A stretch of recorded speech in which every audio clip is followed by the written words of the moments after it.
మీకు ఇదంతా? నిజమే సార్, నిజమే. చాలా అసలు ఎంత ఆ, నే- వాస్తవాల్ని చెప్పారంటే మీరు.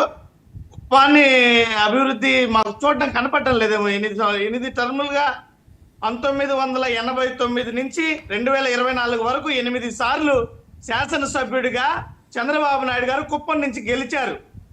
ఈసారికి 4వ టర్మ్ ముఖ్యమంత్రిగా చేస్తున్నారు. ఇప్పుడొచ్చి ఇప్పుడొచ్చి కుప్పం అభివృద్ధి చేసేస్తా, స్వర్ణ కుప్పం అంటున్నారు. ఇది ఆయన విజన్. మీరు కూడా అనండి, మీరు కూడా చెబుతుండాల్సింది కదా. ఉన్నటువంటి వ్యక్తి మీరు కూడా బంగారు పులివెందులు అని మీరు చెప్పండి. స్వర్ణ కుప్పం 8 సార్లు గెలిచినా చేయలేని అభివృద్ధి ఇంకా మళ్ళీ చేస్తాను అంటున్నాడంటే, ఒక్కసారి పులివెందులకు వెళ్ళి చంద్రబాబు నాయుడు గారిని వీధులు వీధులు తిరగమని చెప్పండి. అభివృద్ధి అంటే ఏందనేది కనిపిస్తుంది. ఒక సొంత నియోజకవర్గాన్ని అభివృద్ధి చేసుకోలేనోడు ఈరోజు రాష్ట్రాన్ని వచ్చి అభివృద్ధి చేస్తానంటున్నాడు. దీనికన్నా హాస్యాస్పదం ఇంకేదో ఈ దేశ చరిత్రలో ఉండదు. సార్, ఒక్క విషయం గుర్తు, కుప్పం నియోజకవర్గం కూడా చంద్రబాబు నాయుడు గారిది కాదు, ఎన్ రంగస్వామి నాయుడు గారిది. అక్కడ 2 సార్లు తెలుగుదేశం పార్టీ 1983-85లో గెలిస్తే ఆ నియోజకవర్గం మీద కన్నేసుకొని అక్కడ చంద్రగిరిలో ఓడిపోతే సొంతూరులో కుప్పానికి వెళ్ళి ఆ నియోజకవర్గాన్ని కబ్జా చేశారు, రాజకీయ కబ్జా. కానీ వైఎస్ జగన్మోహన్ రెడ్డి గారు ముఖ్యమంత్రిగా అయిన తరువాత కుప్పాన్ని ఒక ప్రతిపక్ష నాయకుడు నియోజకవర్గంగా చూడలేదు సార్. కుప్పాన్ని కూడా మున్సిపాలిటీగా అప్గ్రేడ్ చేశారు. కుప్పాన్ని రెవెన్యూ డివిజన్ గా ప్రకటించారు. కుప్పానికి కృష్ణా జలాల నీరుని తీసుకొచ్చారు. కుప్పంలో 87,000 కుటుంబాలుంటే దాదాపు 82,000 కుటుంబాలకి జగన్మోహన్ రెడ్డి గారి హయాంలో సంక్షేమ పథకాలు 82,000 కుటుంబాలకి. మరి మహిళలకి 14,000 కోట్లు. ఇన్ని చేసినా మీరు ఓడిపోయారు కదండి. ఇన్ని చేసినా ఓడిపోయారు. ఇవన్నీ నిజమైతే గెలవాలిగా, ఎందుకు ఓడిపోయారు?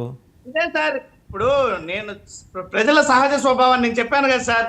చంద్రబాబు నాయుడు గారు ప్రజల్ని మభ్య పెట్టే దాంట్లో గెలిచారు, మేము ఓడాం. ప్రజలు వాస్తవ పరిస్థితులు అర్థం చేసుకోవాలా. చంద్రబాబు నాయుడు గారు మీకు 10 రూపాయల ఆదాయం వస్తుంటే 20 రూపాయల ఆదాయాన్ని చూపించి ప్రజలు మభ్య పెట్టారు.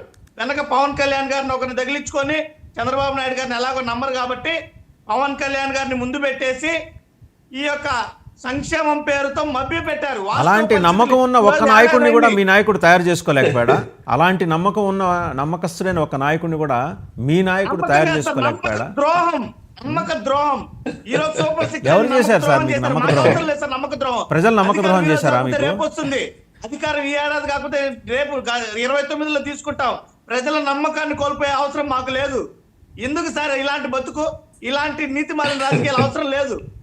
పవన్ కళ్యాణ్ గారిని ఇప్పుడు సరే, ఇంతకీ మామిడి రైతుల పరామర్శకు వెళ్తున్నారు కదా, మీ జిల్లా అనుకుంటా. పోలీసుల్ని సెక్యూరిటీ రమ్మని చెప్పండి. సురేష్ గారు, మామిడి రైతుల పరామర్శకు రేపు 9వ తారీఖు వస్తున్నారు ఆయన. సో అందులో భాగంగా ఇప్పుడు నిన్న చంద్రబాబు గారు అంటే కోడికత్తి అన్నారు, గులకరాయ్ అన్నారు, సింగయ్య డెత్ కేసు తీసుకొచ్చారు, వివేకానంద రెడ్డి హత్య కేసు. తెలుగుదేశానికి ఏంటంటే